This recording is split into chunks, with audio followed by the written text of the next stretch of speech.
this is going to affect a lot of people. They're saying it's going to kill real estate and insurance. I'm like, that ain't going to happen. But right. If people that are creative, I think that people that are creative in business just naturally win in period. Like Yep. if you can think outside the box a little bit and execute well, and we have a great team that executes way better than I do. I just think of crazy ideas and tell the team to do them. I'm the dude just running through the burning building with a flag raised in the air, Yeah. and they're like, I think let's not catch fire, but people that are creative and that want to win, dude, they'll always, like my dad's always said, man, like winners find a way to win. I am so excited to be speaking at the Conscious Investor Growth Summit, March 8th through the 10th, out in Coeur d'Alene, Idaho. It's going to be an amazing event. I'm so honored to be speaking alongside 20 plus amazing other speakers. And we're going to be deep diving into health, wealth, and mindset. You do not want to miss this event. Make sure that you find your way there. Also, use the code Erik, E-R-I-K, for 50% off your ticket. I hope to see you there. Keep changing the world.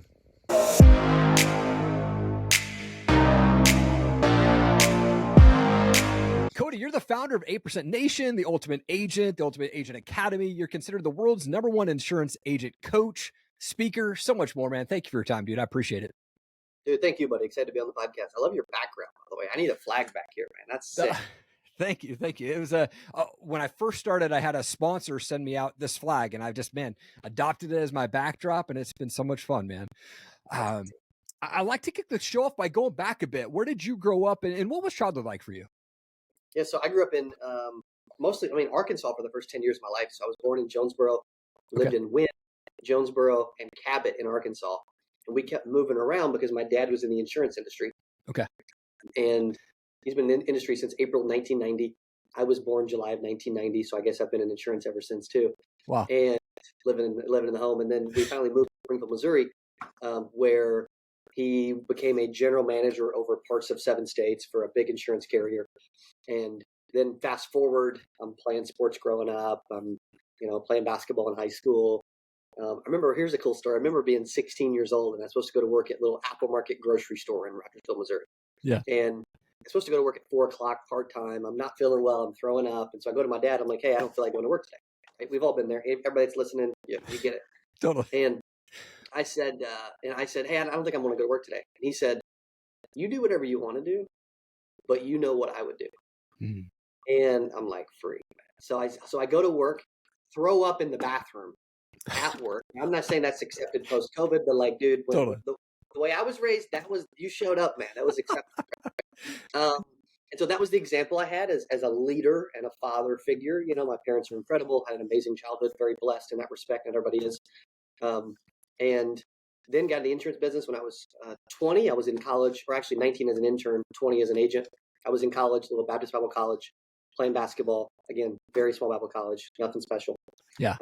Point guard, really quick, could dribble, get to the rim, break presses, get the ball in anybody's hands at any point, but couldn't shoot a lick.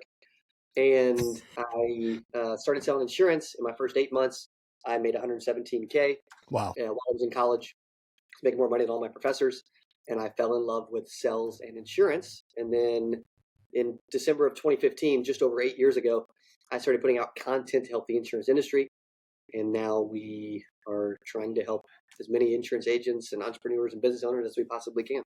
Come on, man. I love that you were doing this, insurance, like while you were in college. It wasn't like you were doing it full time, but then still made it work, still made 117K, man. I mean, that's huge, dude. I want to get right into what's that? Yeah, I was going to say, dude, if somebody wants to we can make excuses. I don't have time, but we want to figure out what we can. Oh man. I'm so big on that. Like I'm up at 4 a.m., 6 days a week, like working on my craft and getting better at podcasting and sales and studying, man. So it's so important. Like if you want it bad enough, you'll do whatever it takes, right? It's so important. I want to get right into what you do because you impact so many people. For those who don't know, what is 8% Nation and what is the Ultimate Agent Academy? Yeah, so 8% Nation comes from the fact that 92% of insurance agents fail. Also, 92% of businesses fail to scale, actually, if you look at the stats. That originally was around insurance. Now it's kind of more about just business in general. That's a conference we created to create community in our space. Most people aren't putting on, back when we first started, I don't know anybody that was putting on a conference that wasn't for their own agents or to recruit people, right? Mm-hmm. And so we were building this community in this space where anybody could come and learn and hang out and network.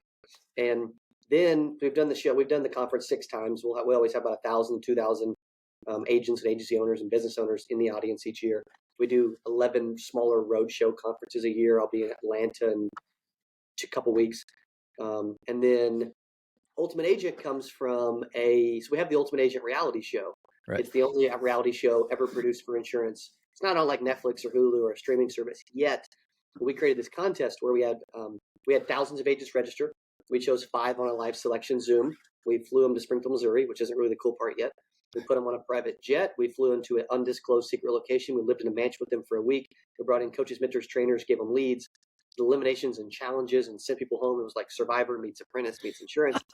And then we crowned someone the winner. And they went, and we had GoPros in their cars, microphones on them, camera crew following them around. And then we crowned someone the winner, and they won $121,000 in total cash and prizes. And we launched the winner live on stage at our conference. And then we have 3 full-time videographers. We released it into a reality show on our YouTube channel. And that was season 1. We're in the middle of launching season 2. And by the time this podcast comes out, we would have just finished season 2, like episode 7 comes out tonight, episode 8 comes out in a couple of days, episode 9 next week. And that is the show. Well, then we created Academy around the show because there's thousands of agents, tens of thousands of agents, millions that would love to be a part of the show that just can't be. Like, we can't have running the show. But they're like, how do I still become the ultimate agent? And so we created the Academy. It's $49 a month. It's for anybody that wants live coaching with me every week, access to classes, access to courses, access to a community. And we created that so that we've had about 300 agents join in the last 30 days for that specific account. Come on, man, that's huge. I think it's so needed. And what a price point too, man. If people are serious about really taking their insurance business to the next level, $49 is nothing. Yeah. We really want to be the person that is known for like if I look back over the last 8 years, and I don't know that too many people would disagree with me either. If I look back, and we've had a ton of help, and like our team's amazing, all those things, right? But if we look back over the last 8 years, I don't believe anybody has put out more content to help the insurance industry for free than we. But when I look at the industry, man, like our industry specifically, there's a lot of people that don't have any money, they're broke, they're freaking homeless, they're struggling, whatever. Yeah. We don't want money to be a barrier from us helping them create success. And so our Academy's $49, our lead generation where we manage their ads, they can get started for as low as $250. Like our tickets for our road shows are as low as $50, $100. Like, again, we don't want barrier to be an entry to us helping somebody succeed. Man, it's so huge. And your podcast, you do so much with talking with other agents and other people in the industry. Like I think I've sponge watched and just like sat down and watched all of your episodes, man, because it's so good, dude. And it's just been so much fun to like listen to those conversations as another podcaster. And man, you just are bringing so much great content for free. I love it. What you've built with 8% Nation, Ultimate Agent Academy, it's something special, man. And really looking back, like what was that turning point for you that made you realize that you were onto something big that could really be that game changer for agents? It's funny, like we just hit 100,000 subs on your YouTube channel back in July, six months ago. And it's growing every month, but it's funny because the first year putting out content on YouTube, we started 8 years ago. I didn't have any videographers. I was terrible.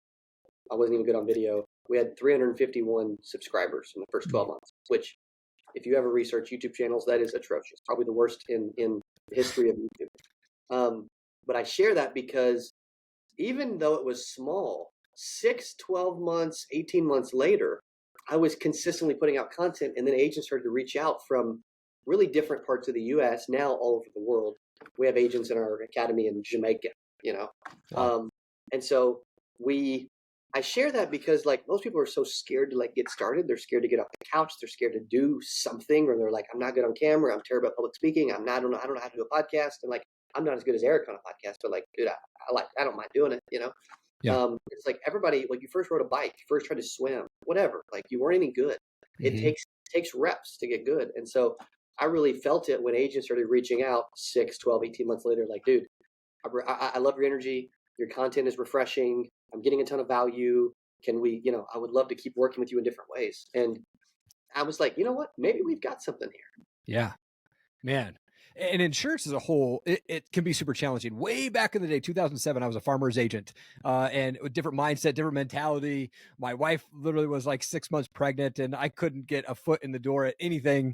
I was like, oh man, this got to work. This can't work. And I went back to Starbucks to work, and it was a back then different mindset and stuff like that. But for those trying to get into the industry, like, what do they have to do to really thrive and become part of that 8%?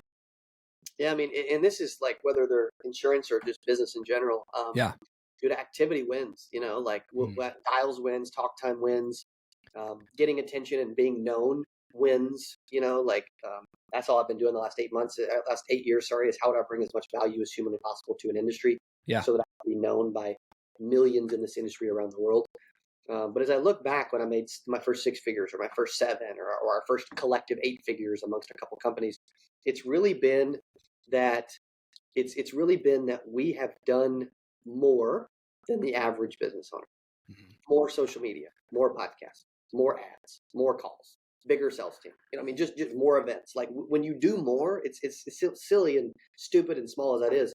When you just do more, even though initially you're like, gosh, I don't feel like the levee's breaking, mm-hmm. good things always come to you. Sacrifices are rewarded with blessings down the road. And so we just try to give more. We just try to do more in hopes that it'll come back. Mm. So good, man. I think that it kind of relates to the podcast world as well. Like I coach people on how to launch podcasts, and I'm like, just stay with it. Don't quit. Don't look at the numbers. Just like go and do it. Do it because you love it. Right. And I've recorded almost 550 episodes now since I started this thing. And it's been a fun journey, man. And I've learned a lot, and I've gained just a ton of awesome friends from it, man. And it just is that activity, being consistent, right? I mean, my show drops every Friday, but I'm working on it every day, 7 days a week. It's amazing, man. Like, what's crazy about podcasts is most people never make 50 episodes. Right. Yeah. Yeah. It's crazy, man. I love that you did the reality show, and I would just have a funny question. Like, what's the wildest thing that you've seen like happen when you're recording The Ultimate Agent, where you're like, oh crap, like that's just a wild moment, man? I'm looking at Dylan, our VP of branding.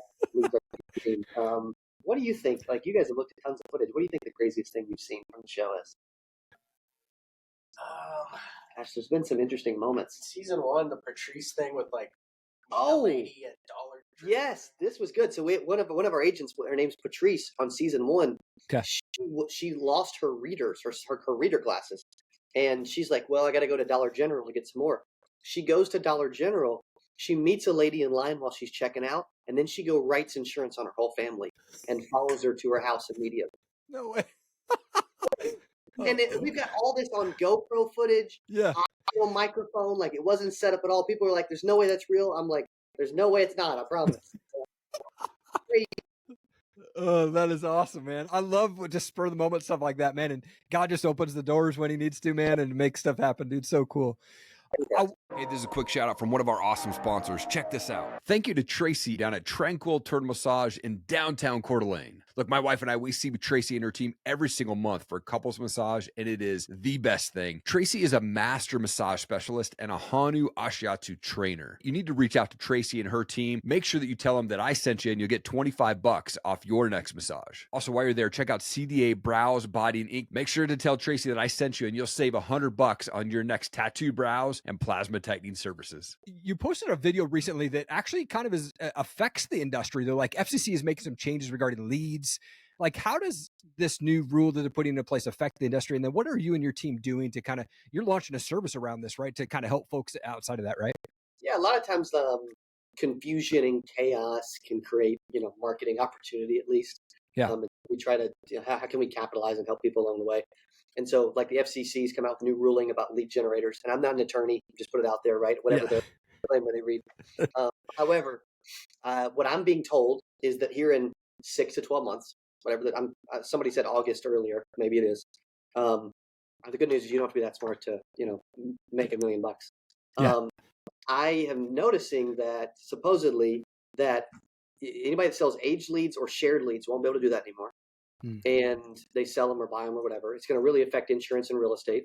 And that a lead has to be generated and goes to one person, and the consumer has to know exactly who their information is going to.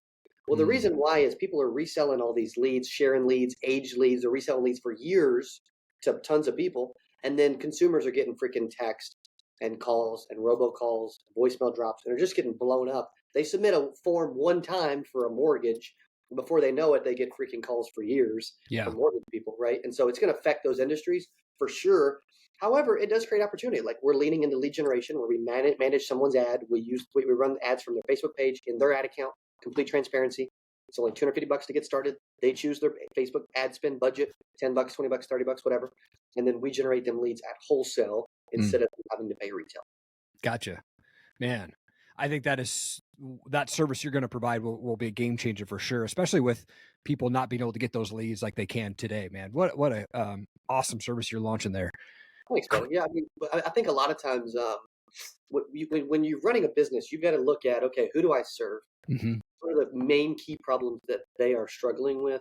And how can I help them alleviate those problems? And so if you think of the biggest stuff in the world, the best stuff that's ever been invented, it came out of necessity. It came out of demand. It came out of trying to solve this bigger problem, so to speak. And this is going to affect a lot of people. They're saying it's going to kill real estate and insurance. I'm like, that ain't going to happen. But if people that are creative, I think that people that are creative in business just naturally win, and period. You know, like if you can put out the box a little bit and execute well, and we have a great team that executes way better than I do. I just think of crazy ideas and tell the team to do them. I'm the dude just running through the burning building with a flag raised in the air, you know? And they're like, I think let's not catch fire, you know? But people that are creative and that want to win, dude, they'll always, like my dad's always said, man, like winners find a way to win. You know, and his motto when I was a kid was, Cody, never let anyone out hustle you. I'd be going to practice, I'd be going to a game, I'd be going to the freaking grocery store, whatever, man. Like, Cody, never let anyone out hustle you. And it's just stuck with me today. Man, so good, dude. I saw you mention on one of your videos, or maybe it was even on The Ultimate Agent while I was watching, but you're working on some other shows, like one where they're going to drop you off in a random city with a limited budget, like maybe something, an idea like that. What are you working on right now? What's exciting for you right now? So we're about to start editing a new show called Agency Investors. It's like Shark Tank for insurance, where we brought a bunch of agents and agencies to a studio in Dallas, Texas. And then I brought in 4 like investors or sharks, whatever you want to call them, to hang out with me for the day. And we shot, I think it was 2 days of content, Dylan. And over 2 days, we shot a bunch of content around agencies showing up looking for help or mentorship, or they want somebody to recruit them, or they want an investment, or they want to sell their whole company or whatever. And that was a freaking blast. And so we'll be editing and releasing that shortly this next year. And then there's a couple other wild ideas floating around in my brain. One of the things we did that was probably the most fun thing we did in the last couple of years, we did something called Ultimate Agent Tour, where we took 30 people on a jet and we flew to and did events in 5 different cities in 1 week, back to back to Monday, Tuesday, Wednesday, Thursday, Friday. And we chose people for the next show in each city. So we filled an event in each city, and we had 30 people meet us in Dallas and jump on this huge jet. And we spent $500,000 for the week, and we went and pulled off this epic, crazy week. But it was an absolute crazy. Oh man, what an experience those guys can just remember for the rest of their lives, man. That's so cool, dude. Yeah, it's special, man. It was really cool. A bunch of speakers all came together and did that, you know, like, and the reason I do those kind of things, and I think this is something that's like a teaching moment, is in business and in life, you got to find ways to have fun. You got to do stuff you're passionate about. How can you do something that is fun for you that also brings value to other people, you know? And so for me, and I'm also always wanting to get on as many private planes as possible because I hate flying commercial. I feel like I heard it sucks. And I'm always looking for ways to, I want to eventually own my own plane. And so I'm like, bro, if I can get 30 people on a jet and we can hang out for a week and just go fly from Atlanta to Chicago and then get in at 1 or 2 in the morning and do it all over again. Like, that sounds pretty epic. Yeah. Oh, for sure, man. Speaking of fun, I love to end the show with some fun questions. I'm a big music guy, so I'm ask the question, like, what type of music do you like to listen to? Or do you have a favorite band that you like? Yeah, you know what? I would say, gosh dang, I didn't used to listen to a lot of music. I'm starting to listen to it more. I can listen to all genres. When we do events, we'll play a little Fat Joe to kick it off. I forget what these songs even called. I would say the one that the band that I like listening to, if I'm like, I got to choose one band or an album or whatever, it's called The Score. It's very like motivational, positive style music. I'll also listen to a decent amount of worship music, like in the morning, just to get my mind right to kick off the day. So important. I think that the whatever you put here, dude, it comes out here. Yeah. and it ends up here, right? Mhm. Wherever side my heart's on, right? And so a lot of people, like what they're consuming, if they wake up and just scroll social media and just consume garbage all day, Yep. I mean, it's going to come out. So important, man. I'm 44. And so if I open my eyes, I mean, I'm immediately going, Jesus, thank you for another day to see and hug and hold my family. Right. And then it's like immediately coming upstairs to my office, kicking on some worship music, spending time in prayer, reading the Bible. Right. Like if I don't have that, like that's the non-negotiable for me, man. It has to happen in that area just to start the whole rest of the day, man. So important there. I love that. You also mentioned that you did 100 push-ups except for one day last year, right? Yeah. 2023, we're a couple days away out now. I'm still doing it this year. I missed a day. So I went 265 days and then 99 days, something like that. I missed one. So 364 out of 365 days, I did 100 push-ups every day. I have these 5 things I do every day, but I missed the push-ups by one day. And so I'm going to make sure I don't miss. I'm 2 for 2 so far in 2024. Well, you've inspired me. I've started the same challenge, 100 push-ups per day in 2024. I'm 2 for 2 right now. We're shooting for it. So Dude, I love it, man. It's not, some days are harder than others. Some days I can do 100 in a row. Some days I got to break it up into sets of 25. Some days I can do 250. Like it just depends. You would think your body would like not be able to do that every day, but it kind of gets used to it, you know? Yep. And I added 15, like literally like 15 pounds of muscle from doing that. And just like I had no freaking upper body. Like, you know what I mean? Yeah.